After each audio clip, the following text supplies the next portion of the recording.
بات کو یہاں سے آگے بڑھاتے ہیں کہ تیسرے دن رات کو نبی کریم صلی اللہ علیہ وسلم نے ان کو حکم دیا تھا، آپ 2 سواریاں جن کی قیمت بھی نبی کریم نے حضرت ابو بکر سے طے کر لی، اور یہ بھی بات آئی ہے ضمنی طور پہ تو سمجھ لیجئے، ویسے تو یہ جو دروس اور عبرتیں ہوتی ہیں واقعات کی، ان کو الگ سے بھی بیان کیا جاتا ہے، لیکن ہم ساتھ ساتھ اس لیے بیان کر دیتے ہیں کہ جو بات جس وقت آئے شاید اس وقت اثر رکھتی ہے۔ نبی کریم صلی اللہ علیہ وسلم اس وقت چاہتے تو حضرت ابو بکر سے اونٹنیاں لے سکتے تھے، کیوں نہیں لی؟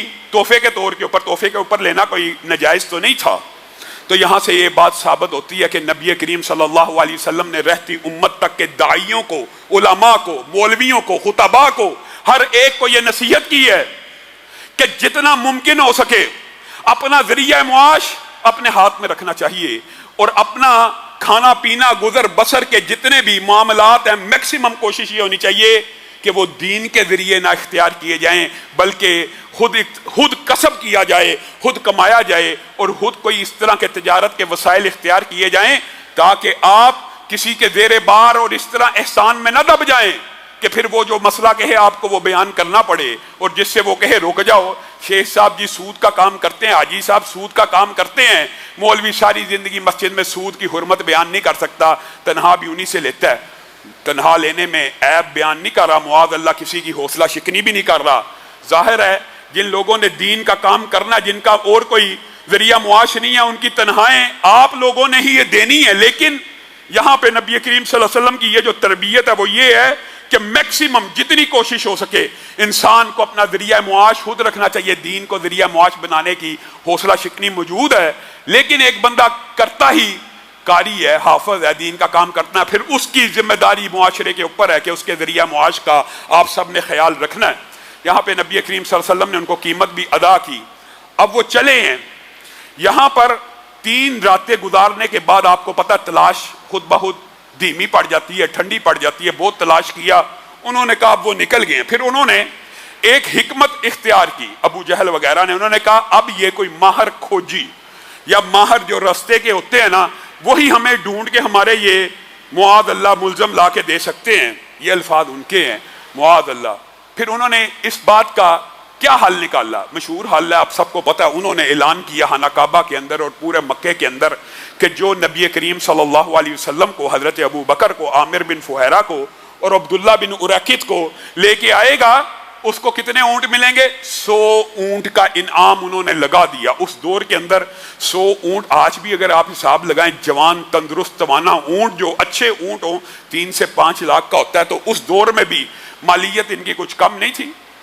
اس اعلان کو سننا تھا تو بڑے بڑے اس عہد کے کھوجیوں نے ارادہ کیا کہ ہم نبی کریم صلی اللہ علیہ وسلم کا پتہ چلائیں گے، اور مختلف حرکارے دوڑائے۔ ان میں سے ایک سب سے معروف سراقہ بن مالک سے ہوا یہ کہ تلاش کرنے والے آئے، سراقہ اسی مجلس میں بیٹھے ہیں، کہنے لگے وہ جو ساحل ہے نا، ساحل، اس کے قریب میں نے ایک قافلہ دیکھا ہے، 3-4 بندوں کے اوپر مشتمل ہے۔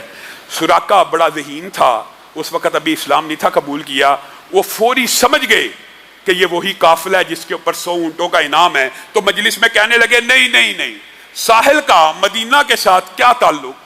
اگر انہوں نے مدینہ جانا ہوتا تو اس رستے سے جاتے، اس رستے سے جاتے، اور خود اپنی لونڈی کو کہا فٹافٹ میرے گھوڑے کو تیار کر، میرا نیزہ تیار کر، اور خود تیزی سے ان کو مس گائیڈ کر کے خود تیزی سے 100 اونٹوں کی لالچ میں ان کے تعاقب میں نکل پڑے۔ اب جب ان کا تعاقب شروع ہوا، تیزی سے چند ہی لمحوں کے بعد، ابھی رسول اللہ صلی اللہ علیہ وسلم نکلے ہیں 3 دن کا وقفہ ڈال کے، تھوڑی دیر بعد کھوجیوں نے یہ اطلاع مکہ میں پہنچا دی۔ سراقہ نے ان کو تو مس گائیڈ کر دیا، لیکن خود چند لمحوں میں پہنچ چکا ہے۔ حضرت ابو بکر بھی جا رہے ہیں، نبی کریم صلی اللہ علیہ وسلم بھی جا رہے ہیں۔ اب حضرت ابو بکر پیچھے بار بار مڑ کے دیکھ رہے ہیں، پیچھے۔ نبی کریم صلی اللہ علیہ وسلم کہتے ہیں کیا ہو گیا؟ کہا آقا پیچھے ایک بڑا جوان، بڑا گرانڈیل اور بڑا تندرست اور توانا جوان گھوڑے کے اوپر آ رہا ہے۔ نبی کریم صلی اللہ علیہ وسلم مسکرانا شروع ہو گئے۔ اور یہاں پہ ایک بات یاد رکھیے، دوسری آیت جس نے رسول اللہ صلی اللہ علیہ وسلم کو ہجرت کا حکم دیا، ایک آیت تو آپ کو گزشتہ خطبے میں بھی بتا دی، آج بھی بتا دی، وہ 3 پلاننگ والی، اور دوسری آیت کیا تھی؟ وَقُلْ رَبِّ أَدْخِلْنِي مُدْخَلَ صِدْقٍ وَأَخْرِجْنِي مُخْرَجَ صِدْقٍ وَاجْعَلْنِي مِن لَّدُنكَ سُلْطَانًا نَصِيرًا۔ اللہ کو رسول اللہ نے حکم دیا یہ آیت کی تلاوت کرنا شروع کر دیجئے، ربی ادخلنی مدخل صدق واخرجنی مخرج صدق۔ یہاں سے محدثین نے اور مفسرین نے استدلال لیا، اللہ تعالیٰ کے اوپر بھی قربان جائیں، اللہ تعالیٰ نے مکہ سے ہجرت تو کروا دی لیکن اس کو بھی صدق کا گہوارہ قرار دیا اور مدینہ کو بھی صدق کا گہوارہ قرار دیا۔ یہ نہیں کہ اگر مکہ سے ہجرت ہو گئی ہے تو اب مکہ کو مطعون کر دینا، اللہ کو تو پتا تھا یہ رہتی دنیا تک مسلمانوں کا قبلہ بننا ہے، تو ربی ادخلنی مدخل صدق مدینہ کے لیے، واخرجنی مخرج صدق مکہ کے لیے، اے اللہ صدق کے مدخل میں داخل فرما اور جہاں سے میں نکل رہا ہوں وہ بھی صدق کا مخرج ہے، میرے لیے حفاظت کرنے کا ایک بہترین بندوبست فرما۔ یہ ظاہری اسباب پورے اختیار کر لینے کے بعد روحانی دعائیں ہوتی ہیں۔ اور اگر بات آئی ہے کچھ ثقیل، کچھ لوگوں کے لیے ہو سکتا مشکل ہو، لیکن آپ یہ غور کریں کہ نبی کریم صلی اللہ علیہ وسلم وہی نبی ہیں نا کہ کچھ سال پہلے آسمان سے جبریل بھی آئے ہیں، براق بھی آئے ہیں، سواریاں بھی آئے ہیں، چند لمحوں میں مسجد اقصیٰ بھی گئے ہیں، چند لمحوں میں آسمانوں کی سیر بھی کر آئے ہیں۔ اب سوال یہ پیدا ہوتا ہے وہ براق اس ہجرت کے لیے کیوں نازل نہیں ہوا؟ وہ جبریل چند لمحوں میں ہجرت کر کے مدینہ کیوں نہیں لے کے گئے؟ اس کا جواب محدثین نے، مورخین نے بڑی تفصیل سے بیان کیا۔ اور میرے بھائیوں، یہی وہ اسباب کی دنیا ہے کہ اللہ تعالیٰ بھی اسباب کو اختیار کرنے کا حکم دیتے ہیں، پھر کہتے ہیں توکل کر، پھر توکل کرنے کے بعد پھر اللہ سے مدد مانگ تو اللہ کی مدد آئے گی۔ گھر بیٹھ کے، خالی بیٹھ کے تو روٹی مانگتا رہے اور کہ میں نے کمانے کے لیے نکلنا نہیں، کام کوئی نہیں کرنا، تو پھر یہ توکل کے منافی ہے۔ اسی بات کو اگر آپ حضرت مریم کے واقعے سے بھی سمجھیں تو بات سمجھ آ جائے گی بڑی آسانی سے۔ وہ مریم جو حاملہ ہیں تو بن موسم کے پھل آ رہے ہیں، حاملہ بھی تو بن موسم کے پھل آ رہے ہیں، زکریا بھی پریشان ہیں یہ کہاں سے آ رہے ہیں؟ وہ کہہ رہی ہیں اللہ کی طرف سے میری میزبانی ہو رہی ہے۔ وہی مریم جب درد ذا کا شکار ہیں، بچہ جن رہی ہیں، حضرت عیسیٰ پیدا ہو چکے ہیں، وہی عیسیٰ پیٹ میں تھے تو بن موسم کے پھل آتے رہے اور وہی عیسیٰ پیدا ہو گئے۔ وَخُذِّي إِلَيْكِ بِجِذْعِ النَّخْلَةِ تُسَاقِطْ عَلَيْكِ رُطَبًا جَنِيًّا۔ مریم اٹھ، پھل تو آتے تھے لیکن یہ نہ سمجھ لی کہ اب مادی اسباب کی دنیا ختم ہو چکی ہے، اٹھ۔ اس حالت میں اللہ کہہ رہا ہے وہ سامنے کھجور کے درخت کو کھلا۔ آپ ایمانداری سے بتائیے کھجور کا درخت کوئی عورت ہلا سکتی ہے؟ مرد بھی نہیں ہلا سکتا، مرد بھی نہیں ہلا سکتا۔ لیکن اللہ تعالیٰ نے مادی دنیا کے اندر مادی اسباب کو اختیار کرنے کا ایسی نصیحت اور تربیت امت کو کی ہے۔ یہ اسلام میں کوئی صوفیت نہیں ہے، کوئی رہبانیت نہیں ہے، کوئی چلے نہیں ہے، کوئی ایک ٹانگ کے اوپر کھڑے ہو کے اللہ سے اللہ ہو کر کے رزق مانگنے، یہ کوئی سلسلے نہیں ہے۔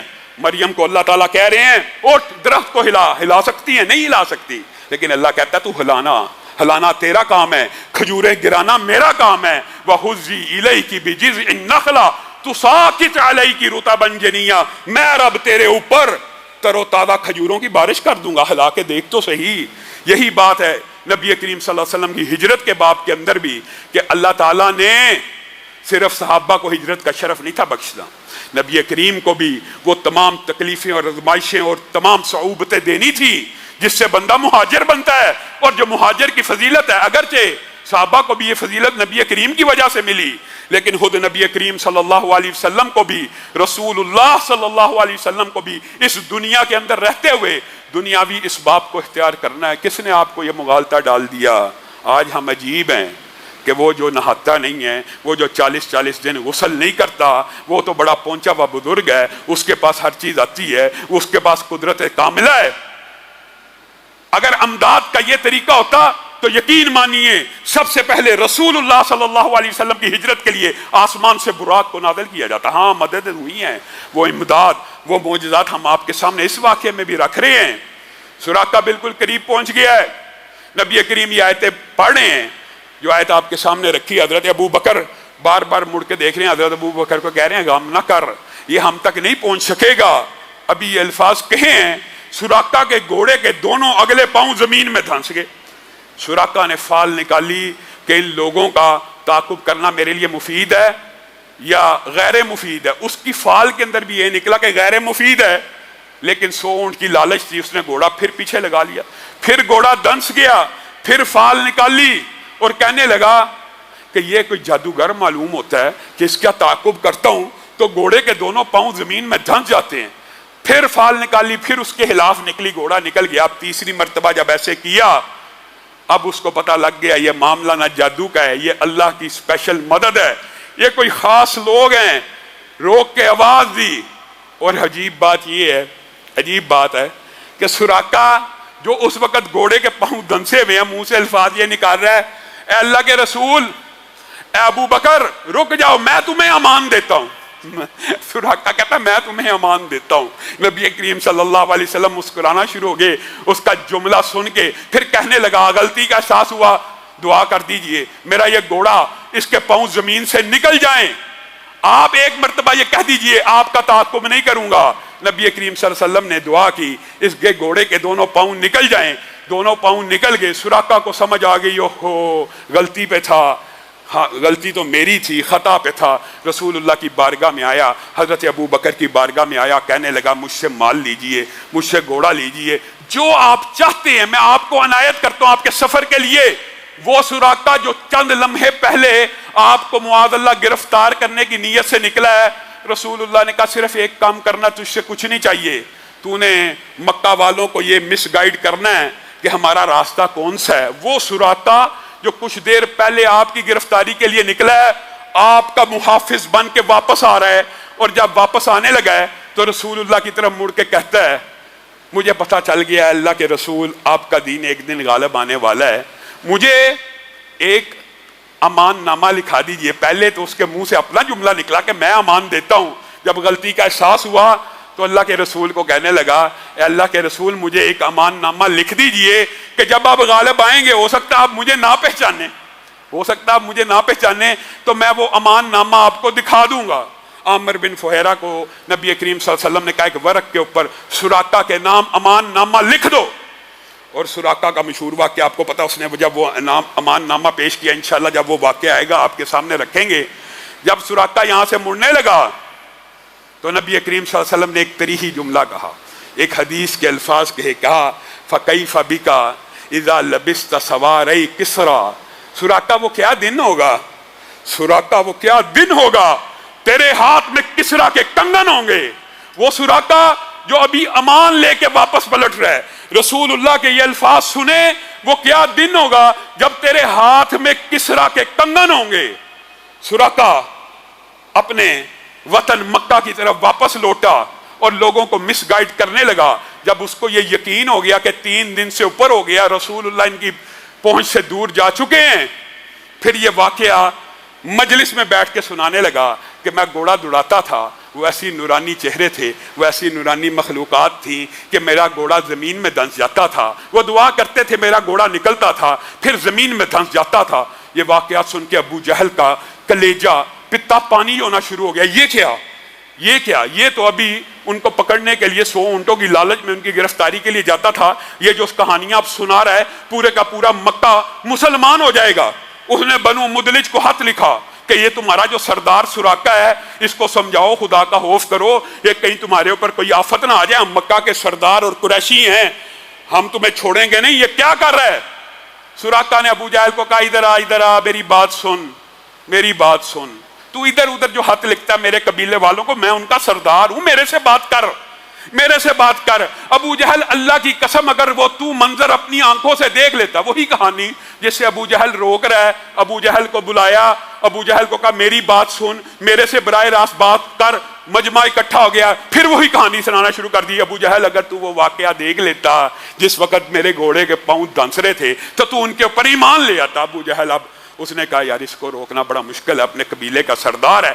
خیر اس نے اس وقت ان کی جان خلاصی کی.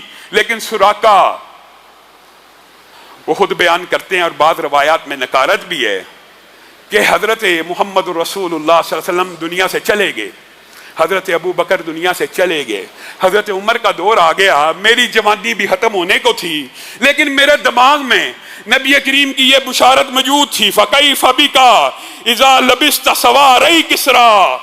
وہ کیا دن ہوگا سراقہ جس دن تیرے ہاتھ میں کسرا کے کنگن ہوں گے. اور مجھے یہ یقین تھا میں اس وقت تک مر نہیں سکتا جس وقت تک میرے ہاتھ میں کسرا کے کنگن آ نہیں جاتے. میں بیمار بھی ہوتا تھا, میں تکلیف میں بھی ہوتا تھا, میں بے چین بھی ہوتا تھا, مجھے پوچھا جاتا تھا, اور میں کئی مرتبہ اتنی شدت میں تھا لوگ سمجھتے ہیں مرنے لگا. میں کہتا ہوں میں نہیں مر سکتا، کیونکہ میں نے نبی کی زبان سے اپنے کانوں سے یہ الفاظ سنے ہیں. کہا پھر ایک دن خبر آئی مدینہ میں کہ کسریٰ کو شکست دے دیا مسلمانوں نے، اس کا مال آ رہا ہے. کہا میرا دل دھڑکنے لگا کہ یہ کیا معاملہ ہوگا، آخر اتنے بڑے صحابہ موجود ہیں، آخر اتنے بڑے جرنیل موجود ہیں، میرے تک کنگن کیسے آ سکتے ہیں، یہ بانٹ کیسی ہوگی، یہ مال غنیمت کس اصول کے تحت تقسیم ہوگا کہ سراقہ جیسے ایک بدو کو بھی مال ملے گا. ہوا کیا، اللہ تعالیٰ نے نبی کی ہر بات کو سچا کرنا تھا.